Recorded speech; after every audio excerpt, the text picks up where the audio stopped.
Saya pertama kali kenal dengan Gus Dur tahun 89. Saya masih belajar di Ummul Qura di Mekah. Ceritanya begini. Di sana itu kalau ujian S2, saya waktu itu S2, lulus hari ini ujian, maka akhir bulan ini menerima beasiswa terakhir. Bulan depan sudah nggak terima. Sampai nanti kalau diterima S3, baru ada beasiswa lagi. Nah, kata pembimbing saya, kata promotor saya orang Mesir, tulisan saya sudah selesai itu jangan diserahkan dulu. Kamu nanti, itu masih bulan Safar itu. Bulan Safar, sana pakainya bulan Arab ya. Kalau diserahkan, kamu lulus, putus uang beasiswa. Jadi nanti diserahkannya Sya'ban saja. Nanti putusnya cuma Ramadan, Syawal ada tes S3, lulus. Jadi paling 2-3 bulan lah nggak menerima beasiswa itu. Tapi dalam hati saya ganjel. Masa tulisan sudah selesai nggak diserahkan ke fakultas? Nggak enak rasanya. Saya serahkan bulan Safar. Betul. Ujian akhir Safar, terakhir menerima beasiswa. Mulut, pada mulut, Jumadil Awal, Jumadil Akhir, Rajab, Sya'ban, Ramadan, putus beasiswa. Nah iya, setelah itu baru Syawal, tes S3, lulus, baru ada beasiswa lagi. 7 bulan atau 8 bulan saya hidup tanpa beasiswa dengan anak 3. Luar biasa. Iya, dengan anak 3. Akhirnya saya terpaksa menjadi imam di masjid. Masjid Faqih namanya di Aziziyah. Bukan masjid negara, masjid swasta. Orang kaya yang punya peternakan ayam satu-satunya waktu itu. Dengan gaji 1.000 real dan dapat kamar satu kamar untuk tempat. Nekat saya. Jadi imam tuh berat loh. Di sana harus hadir kecuali ada halangan yang tertentu. Gak bisa seenaknya, harus terus ngimami tiap hari 5 kali. Berat loh. Kalau hanya seminggu khutbah Jumat enak itu. Setiap hari ngimami 5 kali itu berat. Kecuali ada udzur baru saya wakilkan, saya cari teman untuk mewakilkan, ada urusan apa. Walhasil saya jadi imam masjid tidak lillahi ta'ala, karena ingin menyambung hidup, menunggu sampai lulus apa tidak S3 itu. Nah, tapi Tuhan yang ngatur. Kehendak Tuhan yang ngatur. Dengan adanya saya jadi imam, saya terkenal. Kalau hanya mahasiswa saja belum terkenal. Jadi imam saya terkenal di kalangan TKI. Ada TKI yang rajin sholat di belakang saya, namanya Abdul Hamid dari Kuningan, masih saudara dengan Haji Sulaiman yang sahabatnya Gus Dur. Haji Sulaiman itu pas tahun itu pergi haji, Haji Sulaiman ketemu dengan Abdul Hamid yang TK ini. Ada mahasiswa S3 imam masjid, S2 lulus S2 imam masjid, pinter gitu itu. Ayo sholat sana, mampir ke ruang saya, ngobrol, pulang lapor ke Gus Dur. Ada anak namanya Said Agil gini. Nah, Gus Dur umrah mampir ke saya. Jadi seandainya saya tidak jadi imam, belum tentu secepat itu kenal dengan Gus Dur. Ketika umrah itu dengan rombongan Kiai Nur Muhammad, banyak rombongannya. Gus Dur nggak mau tinggal di hotel, di rumah saya. Hari 24 jam tuh ngobrol lah, 24 jam itu. Iya, ilmu ya apalah semua diobrolkan. Saya baru tahu kedalaman ilmunya Gus Dur dan kedalaman cara berpikirnya Gus Dur. Kemudian haji dengan Pak Harto, dengan Pak Yusuf Hasim, dengan Ketua Muhammadiyah, tidak mau tinggal di hotel yang dengan Pak Harto, misah dengan saya di rumah saya waktu itu. Walhasil bertanya dengan saya lah kira-kira itu. Mulailah beliau sebelum saya pulang sudah ngomong di muktamar Krapyak dan dikutip oleh majalah Umat, waktu aja majalah Umat. Kalau NU mau maju, cara berpikir tasawuf harus dirubah. Ini ada anak yang lagi S3 nulis tasawuf, nanti kalau pulang akan merubah cara berpikir mainstream, Pak. Jadi saya belum pulang, nama saya udah dikenal di PBNU. Pak Bagja udah kenal, Mustafa Zuhad udah dengar nama saya, kira walhasil gitu ceritanya lah. Kemudian saya lulus 94 S3 cum laude. Saya pulang diterima Gus Dur di ada tanah, kalau rumah bangun sendiri, tapi tanah pesantren di sebelahnya Gus Dur sana. Begitu muktamar Cipasung, saya diajak dan baru tahu kali itu muktamar yang sangat panas, muktamar yang sangat mengerikan, menakutkan. Tapi saya lihat Gus Dur tenang, yakin, percaya diri, sedikit pun tidak ada rasa takut, sedikit pun tidak rasa grogi. Padahal waktu itu kiai-kiai pun diancam, ditindas. Jangan minum Gus Dur, asal ABG, asal bukan Gus Dur. Mau Pak Mawardi boleh, mau Fahmi Syaifuddin boleh. Ternyata nggak laku. Yang agak laku Abu Hasan karena ada uangnya.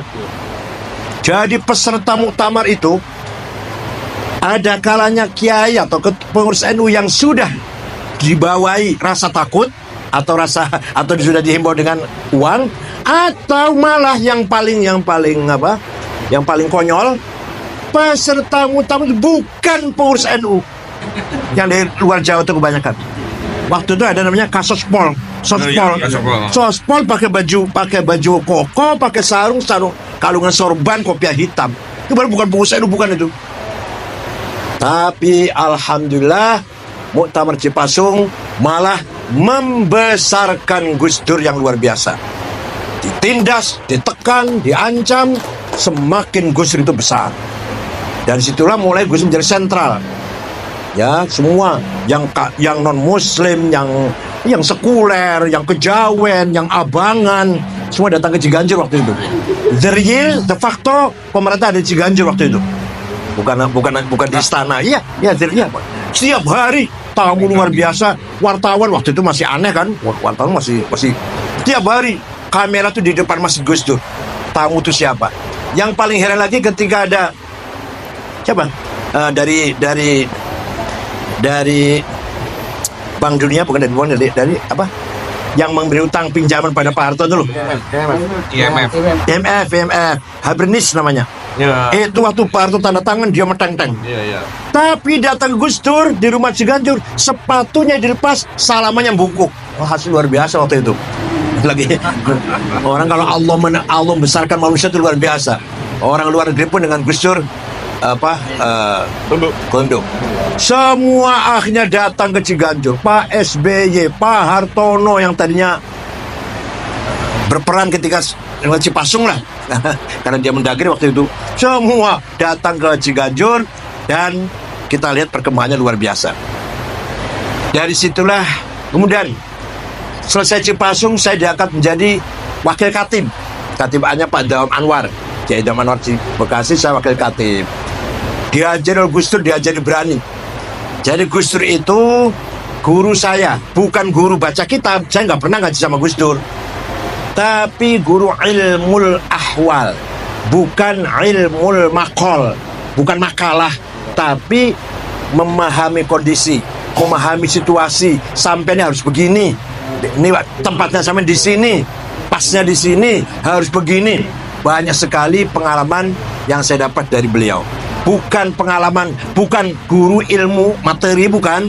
Waktu itu sudah saya dokter cum laude dari Timur Tengah sudah, tapi tinggal ilmunya sampai dulu untuk ini, gitu loh. Gus Dur itu menunjukkan begitu. Nah, suatu ketika saya masih baru itu diajak pergi kemana Gus? Sayo, melo aja, ikut aja. Dibawa ke Forum Demokrasi. Ada Rahman Taleng, Bondan, Ramo Magnis, Marsilam, ya ada semua itu. Saya disuruh ngomong apa coba?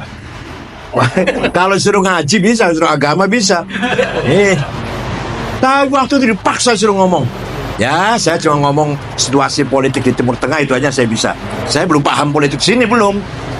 Menurut Gus Dur itu dalam rangka mengkader saya. Kemeringet saya ngomong itu. Gak ngerti situasi sini, suruh ngomong di depan aktivis-aktivis yang seperti itu. Alah, pokoknya saya ngomong lah. Saya sekarang nggak ingat ngomong apa waktu, saya nggak ingat sebenarnya. Nah, kasus dukun santet di Banyuwangi. Laporan telepon dari pengurus NU, Gus, ada kejadian Gus, 5 orang yang diduga dukun santet dibunuh Gus. Terang-terangan bunuhnya, Gus Dur diam.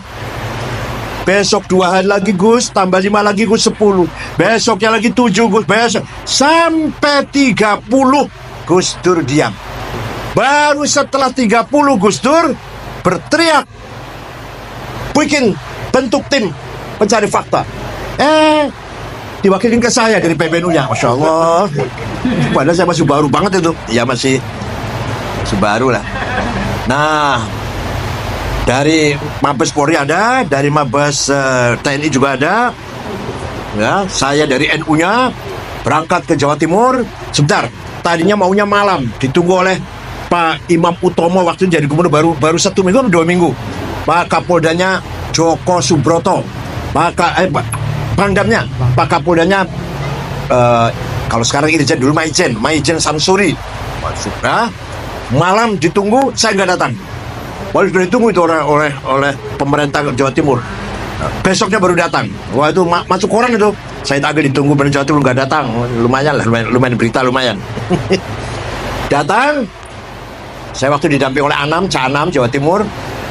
Saya beberkan semua fakta-fakta yang saya dapatin. Anam juga.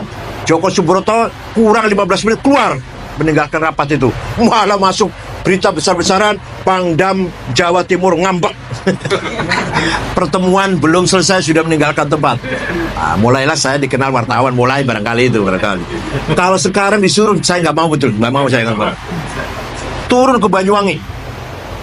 Sar Banyuwangi diterima oleh Bupati, Dandim, Polres, diskusi. Katanya yang melatih ninja itu seorang sersan marinir ada markas marinir di Situbondo itu. Saya berangkat ke sana. Waduh, mana itu yang namanya Budi? Panggil. Wah, datang tuh gemeter. Nggak ada bisa gemeter mana. Saya datangi gunung apa namanya? Gunung Petok, lupa, jadi sudah lupa kan. Gunungnya nggak begitu tinggi sih. Saya naik ke atas. Sana datar. Di sini tempatnya marinir melatih ninja itu. Konon ceritanya gitu. Saya ditemani oleh Gus Yusuf. Karena itu berbatasan antara Situbondo Jember. Gus Muhammad. Waktu itu belum ya masih, saya sudah PBNU, Gus masih belum lah gitu. Ditemani dan terus sampai saya pulang bikin laporan ke Pak Wiranto dan sebagainya. Itu mulai saya diajari Gus Dur tuh berani seperti itu, nekat betul. Padahal kalau waktu naik tadi, kalau jerongkol kan jatuh, terus beritanya jatuh sendiri kan ya. Kecelakaan itu sudah jam 5:30 sore itu badan. Diantar oleh beberapa tentara, beberapa polisi. Waktu naik itu ya kita rombongan sih. Kemudian kasus kerusuhan Mei 98, 18 Juli Mei, saya juga menjadi wakil ketua tim pencari fakta. Ketuanya Pak Marzuki Darusman, saya bukan ketuanya. Anggotanya Hakim Garuda Nusantara, Ibu siapa? Ibu Nur siapa? Lupa sih. Ada Nur Syahbani, satu lagi ada Nababan, ada Bambang Wijoyanto. Saya wakil ketuanya itu. Ya karena semua orang bukan melihat saya, melihat Gus Dur. Alhamdulillah ada beberapa hasil penyelidikan. Yang sekian yang diperkosa, sekian yang dibunuh, yang terbunuh dan sebagainya, kita laporkan juga ke Pak Wiranto waktu itu, Pak Panglima. Walhasil setelah itu saya masuk ke anggota Komnas HAM setelah jadi pencari fakta kerusuhan Mei itu. Pengalamannya agak lumayan juga saya ini. Ya Komnas HAM, jangan sembarangan loh. Komnas HAM dulu dengan sekarang beda. Komnas HAM dulu berhadapan dengan tentara dan honornya 1.800.000. Kalau sekarang lumayan sekarang. 800 kalau dulu waktu itu. Nah, begitulah cara bagaimana Gus Dur mendidik saya atau menggembleng saya.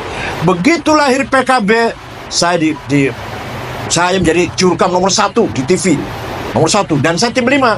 Ketuanya Ki Ma'ruf, wakilnya saya, Pak Rozi Munir, Pak Bagja, Mustafa Zuhad, yang menulis ADRT Mabda Siasi, mukaddimahnya ADRT PKB, itu tulisan saya itu.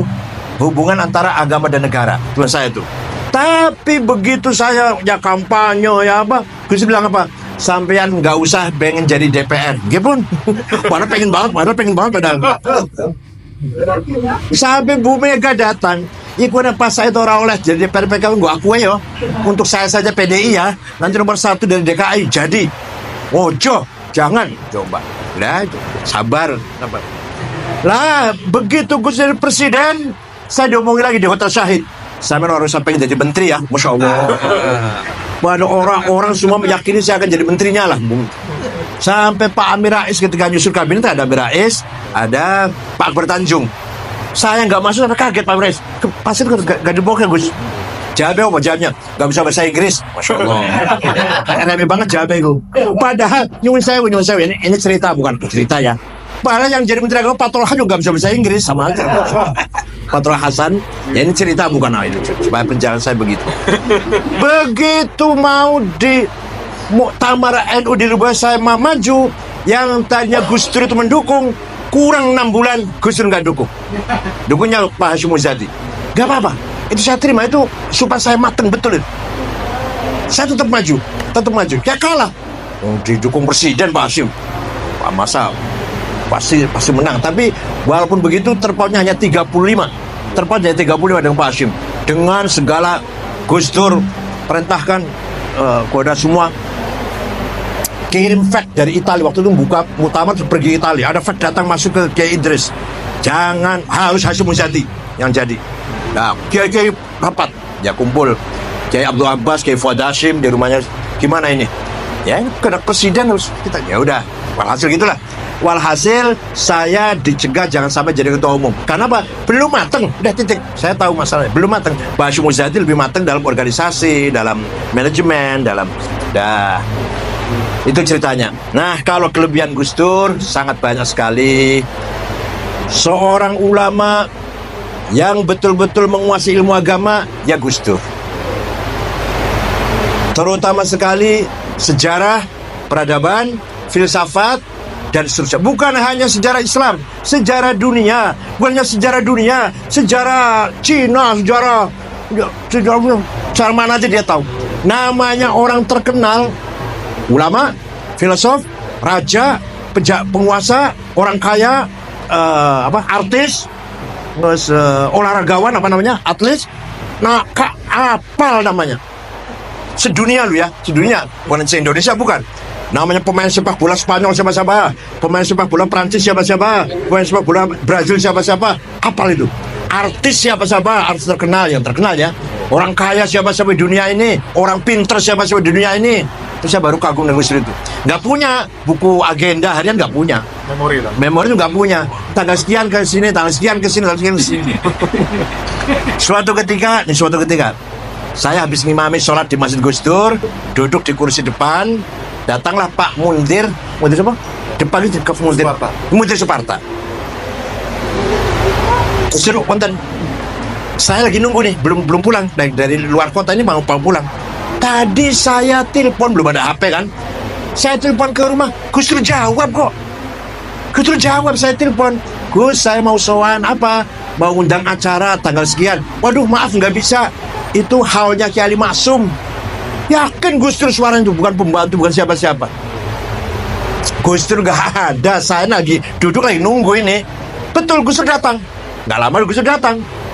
Salaman masuk, menyampaikan maksudnya. Gak bisa, malam itu saya hal kelapnya. Persis jawabannya kayak di telepon tadi. Tapi waktu di telepon itu siapa itu? Nah itu. Nah itu yang luar biasa di situ. Kejadian betul. Wah, kalau kejadian lagi waktu umrah dengan Gus Nur itu, dengan Muhammad itu, Kiai Muhammad di Madinah, lepas sholat Isya, jalan-jalan cari ulama yang menurut Gus Dur hebat. Ada ulama jenggotnya panjang, pakai gamis, ujung-ujungnya besar, kitabnya setumpuk, ngajar muridnya banyak. Nih Gus, bukan. Cari lagi, kan banyak orang kiai yang ngajar banyak. Nih Gus, bukan. Ini Gus, bukan. Ada ulama, ada orang Mesir sendirian, sorbannya nggak begitu besar, biasalah. Sajadah sendirian, ini malah berhenti. Terus saya suruh ngomong, walaupun Gus juga bisa ngomong Arab bisa, tapi saya suruh ngomong. Assalamualaikum, ini ketua Jamiah Islam di Indonesia yang paling besar untuk ulama, namanya Abdul Wahid. Mau minta doa. Doa apa? Doa apa Gus? Doa apa Gus? Ya minta selamat di akhirat. Didoain ya 5 menit lah. Agak panjang doanya, agak panjang sih. Setelah itu dia lari. Ini beliau nih pergi, sajadahnya diseret malah. Sambil ngomong gini bahasa Arab. Ya Rob, ma dzambi hatta tu'arrifani iya. Dosaku apa? Kok sampai engkau membuka rahasia kepada orang ini nih? Jadi wali sedang sembunyi ketahuan Gus Dur. Orang lain nggak akan tahu dia wali. Gus Dur tahu. Sampai dia merasa punya dosa apa? Saya lagi sembunyi kok. Lagi nyamar ketahuan. Padahal intel ketahuan lah. Kamu intel ya? Terus mencari kuburannya Imam Ali Uraidi bin Ja'far Shadiq. Waktu sudah di tengah-tengah kebun korma dan sudah di pagar kelilingnya udah dihancurkan lah, karena di sana nggak boleh ziarah kubur kan. Ya ada saja orang ziarah. Gus Dur mau baca Fatihah 1000 kali. Saya Haji Sulaiman dan beliau. Baru 35-an atau 40 lah, polisi datang ngusir. Apa Gus Dur apa? Anta'udullah, kamu musuh Allah. Nggak apa-apa tuh. Bahkan biasa orang Saudi kalau gitu kan marah kan. Nggak dibiarkan tuh. Walhasil gagal baca Fatihah 1000 kali. Itu pengalaman saya dengan beliau. Pengalaman ziarah ke Sunan Ampel. Nah, hubungan saya Haji Sulaiman, Haji Masnu, Gus Mu'ad, Gus Thohir, Gus Lukman. Ah, ya. Terus jam 12 malam baru masuk ziarah ke Sunan Ampel.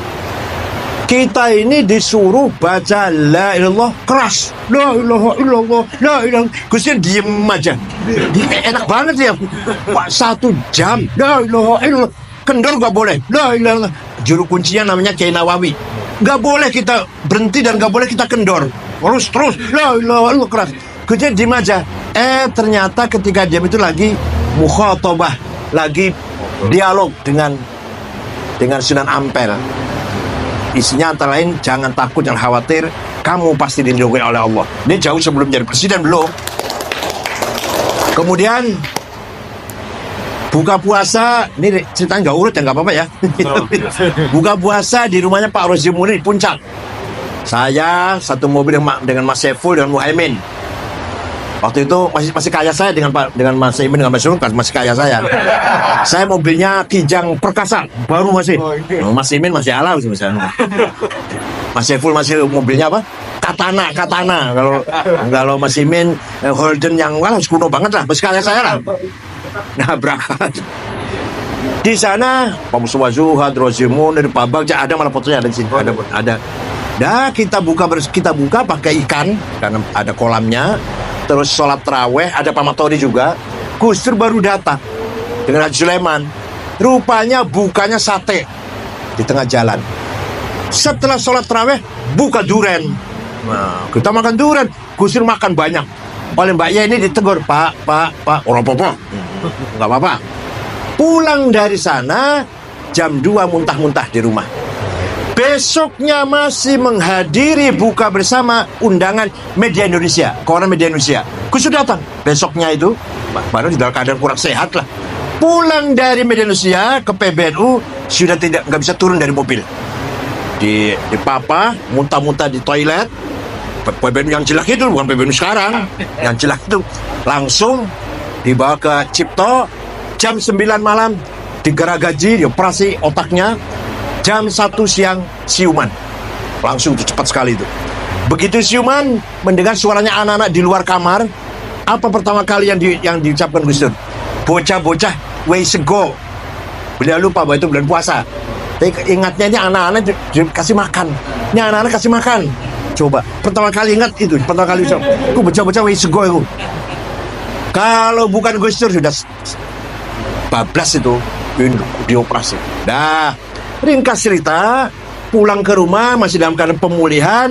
Di kamar saya, Caimin, Saifullah Yusuf, Cakra Berdaya, mantan Menteri Koperasi, Wisnu sekarang Ketua Golkar Jawa Tengah sekarang, waktu itu belum, masih pengusaha. Gus Dur tidur, pelan-pelan kita ngomong, terus tiduran, tiba-tiba duduk. Mengko aku jadi presiden. Kita ini kaget orang Lima ini Gus Dur konslet ini. Sudah nggak waras Gus Dur ini. Ya, siapa yang ngira Gus Dur jadi presiden? Itulah ringkas cerita pengalaman saya dengan Gus Dur. Ringkasnya begini. Kalau ada seorang alim agama berhadapan dengan Gus Dur, dia akan merasa bodoh di depan orang paham agama betul. Kalau ada pemikir, ideolog atau filosof atau siapalah pemikir, intelek di depan Gus Dur akan masa kecil. Karena Gus Dur ternyata pemikir yang luar biasa. Bahkan pikirannya jauh ke depan. Kalau ada seorang budayawan, seniman di depan Gus Dur, merasa kecil, merasa rendah, merasa ketinggalan. Gus Dur lebih dalam seninya, lebih dalam budayanya, luar biasa. Bisa menikmati Beethoven, Beethoven. Bisa menikmati gending Jawa. Fasih luar biasa. Kalau mendengarkan wayang sampai selesai didengarkan. Padahal lewat telinga aja nggak lihat. Pernah ada Piala Dunia, pertama kali Prancis lawan Spanyol. Itu Gus Dur hanya mendengarkan. Spanyol kalah 0-1 gitu. Betul 0-1 kalah. Kalau ada seorang aktivis di depan Gus Dur akan merasa rendah, akan merasa kecil. Ternyata Gus Dur lebih dari seorang aktivis. Lebih kehidupannya semua 99% untuk masyarakat, untuk rakyat kecil, untuk rakyat yang terzolimi. Nggak ngurus keluarganya, nggak ngurus istri dan anaknya, nggak diurus pun. Yang diurus semua kepentingan orang banyak. Kalau ada seorang politisi di depan Gus Dur akan ketinggalan jauh. Politik Gus Dur tajam sekali. Walhasil, ini salah satu politik Gus Dur salah satunya. Ini terang-terang aja, nggak apa-apa lah, terang-terang aja ya. Ceritanya Pak Theo Syafi'i pidato ngeritik Islam. Islam itu nggak membawa peradaban, nggak membawa budaya. Saya mengkanter, keras yang kanternya sih. Di Pak Gus Dur dimarahi. Saya mengkanter Pak Theo Syafi'i dimarahi Gus Dur. Ada Mas Saiful, ada Muhaimin. Ya udah saya diem aja dia. Udah ngomong sana sini bercanda, baru tanya, kenapa sih Gus? Saya kok dimarahi, saya dianggap salah mengkanter belain Islam, dianggap salah. Apa jawabnya? Yang jawab jangan sampean, biar orang lain. Mengkonek seru sampai yang penengah. Ya Allah, tuh luar biasa. Sing mengkanter, sing marah, yang marah lah kata, yang marah Islam dihina itu ojo sampean, biar orang lainnya. Kalau Islam dihina yang marah biar orang lain. Gue nek seru sampean datang jadi penengah. Masya Allah, luar biasa itu pelajaran sangat berharga bagi saya. Paham tidak? Jadi kalau ada orang menghina Islam, tenang aja, tenang. Biar yang lain yang marah. Nah, kita penengah nantinya. Itu strategi Gus Dur. Itu yang saya, masya Allah, saya terkesan sekali itu. Marah betul. Saya ini orang ngerti, gak usah ngomong. Belok-belok ngomong belain Islam. Saya diam aja. Waktu itu Theo Syafi'i ngomong Islam gak bawa peradaban, Islam gak membawa budaya, Islam kita radikal itu, Islam tidak anggap secara merata radikal, di generalisir gitu. Saya jawab, masuk TV, di berita, masuk TV. Saya juga karena wartawan ya. Belum ada medsos waktu itu kan. Gus Dur marah betul. Sudah selesai, tinggal sudah dingin, sudah guyon-guyon, baru tanya tadi. Ya Allah, sudah. Walhasil beberapa pengalaman, kesimpulannya bahwa Gus Dur itu di luar ukuran manusia biasa. Bukan hanya IQ kecerdasan, tapi mata hatinya. The deeper heart namanya ya. Itu nurani yang ada di lubuk hati. Kekuatan batin. Intuition. Itu namanya dalam bahasa Arab menerima khawatir ilahiyah. Illumination. Menerima illumination, direct illumination dari Allah, pencerahan dari Allah. Nah itu khusus selalu dibimbing oleh Allah langsung, bukan nabi, bukan wahyu, bukan. Tapi itu adalah boleh kasyaf, boleh ilham, boleh ilmu laduni, asal jangan bilang wahyu. Gus Dur boleh wali, boleh Imam Mahdi, tapi jangan kita anggap nabi, nggak boleh. Tapi itulah kecerdasan, kehebatan Gus Dur luar biasa. Tawakalnya, waduh tawakalnya. Itu Khairul supir itu kalau nyupir ngebut gitu. Nah saya kalau ikut dengan Gus Dur mobilnya Khairul yang nyupir, awas. Gus Dur enggak tuh, tenang aja. Padahal kalau nyupir ngawur Khairul itu. Khairul Waton namanya tuh, supirnya. Saya yang di sebelahnya Gus Dur, awas, hati-hati. Khairul enggak, tenang aja Gus Dur mau apa. Naik pesawat tenang, nggak pernah takut nggak pernah. Ya.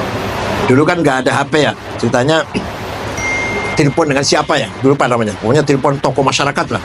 Ngerasa nih Pak Harto dalam HP itu. Sudah selesai ngomongnya. Ini disadap loh. Wah, orangnya ketakutan. Orang sebelah sana ketakutan. Ini omongan kita disadap loh ya. Itu orang yang sana ampun-ampunan sana. Pejabat di Kementerian Transmigrasi waktu itu, Dirjen ya. Pokoknya ngeritik Pak Harto lah. Dalam menurutnya kok Gus Dur nimpal ya yuk. Begitu. Walhasil itulah kehebatan Gus Dur, terutama sekali setelah Muktamar Cipasung. Simbol perlawanan terhadap kediktatoran, simbol perang terhadap kezaliman waktu itu adalah Gus Dur. Nah kita ini pengalaman memimpin NU yang selama Gus Dur pimpin itu, mari kita jalan tapi bagi-bagi, jangan saya semua. Saya nggak seperti Gus Dur, bagi-bagi. Teddy harus berperan, Pak Edi harus berperan, saya perannya ngaji saja lah gitu aja. Maka harus kolegial, cari orang yang perfect kayak Gus Dur ya sulit. Tapi kita bagaimanapun prinsip kita nggak bisa bergeser. NU punya prinsip yang tidak bisa bergeser. Tawassut moderat itu butuh cerdas. Kalau nggak cerdas nggak mungkin tawassut. Orang kalau nggak cerdas nggak mungkin tawassut. Ya kalau orang nggak tahu sih ya nggak cerdas itulah. Kedua, tasamuh, toleran. Orang toleran berarti akhlaknya mulia. Orang nggak toleran berarti akhlaknya ada sesuatu dalam akhlaknya. Jadi kalau mau akhlaknya mulia, tasamuh. Kalau mau cerdas, tawassut. Atau dibalik, kalau mau tawassut cerdas. Kalau mau toleran ya akhlaknya mulia dulu, baru bisa toleran. Nah itu kita prinsip. Dan tetap kita dan nggak lepas dari Quran, jangan khawatir. Contoh satu aja nih. Wala tasubbul ladzina yad'una min dunillah fayasubbullaha adwan bighairi ilm. Kadzalika zayyana likulli ummatin amalahum. Gus Dur enggak pernah dalil kalau saya keluarkan Qur'annya. Kalau Gus Dur enggak pernah ngutip Qur'an. Jangan kamu sekali-kali mencaci maki Tuhan orang lain. Wala tasubbul ladzina yad'una min dunillah. Nanti mereka mencaci maki Tuhanmu Allah. Akan terjadi saling caci maki bighairi ilm yang enggak ada gunanya. Kadzalika zayyana likulli ummatin amalahum. Demikianlah kata Allah, saya jadikan bagi setiap umat, setiap kelompok punya kebanggaan dengan agama dan budayanya masing-masing. Coba Qur'annya itu. Gus Dur nggak pernah mengeluarkan ayat itu. Demikian kata Allah, masing-masing umat itu punya budayanya, punya karakternya, punya agamanya. Jangan kamu caci maki atau melecehkan. Bahkan harus kita saling menghormati. Itu salah satu ayat yang paling penting, prinsip Nahdlatul Ulama seperti itu. Oleh karena itu, apapun kondisi situasinya, bagaimanapun, ayo kita bersama-sama menjaga, merawat, menyelamatkan dan memperkuat Nahdlatul Ulama sebagai kekuatan civil society yang sudah bukti nyata peranannya dalam membangun bangsa yang dua ya, bangsa yang beragama dengan benar dan bangsa yang bernegara dengan benar. Gus Dur mewarisi kearifannya ayahandanya Wahid Hasyim. Wahid Hasyim begini ceritanya. Wahid Hasyim ketika kan beliau anggota BPUPKI, tanggal 18 Agustus 45 rapat ketuhanan Yang Maha Esa dengan berkewajiban menjalankan syariat Islam bagi para pemeluknya. Nah ini tambahan ini 7 kata orang-orang non-muslim terutama dari Indonesia Timur nggak setuju. Karena itu jadi negara Islam kalau ada syarat-syarat begini. Nggak setuju. Kalau dipaksa saya keluar dari NKRI. Kira-kira begitu bahasanya. Kiai Wahid Hasyim pulang ke Tebuireng karena belum ada WA kan. Menghadap ayahandanya Kiai Hasyim Asy'ari gini. Kiai Hasyim Asy'ari jawabnya, ya nanti malam saya sholat dulu, minta petunjuk pada Allah. Besok pagi Wahid, saya setuju Piagam Jakarta 7 kata itu dicoret, saya setuju. Yang penting negara kuat dulu. Kalau udah kuat, Ayo kita membangun peradaban Islam di atas negara yang kuat. Negara bersatu kuat, ayo kita bangun masjid, madrasah, pesantren, tabligh, ceramah, Islam, ngaji di atas negara yang kuat. Nah, kalau belum negara yang sudah bertengkar masalah syariat Islam, negaranya belum kuat, syariatnya nggak akan jalan. Contohnya betul Afghanistan. Soviet lari, langsung bicara negara Islam, ini negara Islam, syariat Islam. Sampai sekarang 40 tahun perang saudara. Syariat Islamnya nggak terbukti, negaranya carut marut nggak karu-karuan. Padahal cuma 7 suku, padahal cuma sukunya. Walhasil itulah kearifan Kiai Hashim Asy'ari yang diwarisi oleh Wahid Hashim. Kiai Wahid Hashim itu mewariskan kearifannya kepada putranya Gus Dur atau Kiai Abdul Wahid. Mari kita semua mengenang jasa beliau, menghormati al-maghfur wal marhum, al-maghfurlah wal marhum Kiai Abdul Wahid. Askanahu fi jannatih, taghammadahu fi rahmatih, taqabbal hasanatih wa tajawaz an sayyiatih. Syukran wa dumtum fil khair wal barakati wan najah. Wallahu fi aqrabul thariq. Wassalamualaikum warahmatullahi wabarakatuh.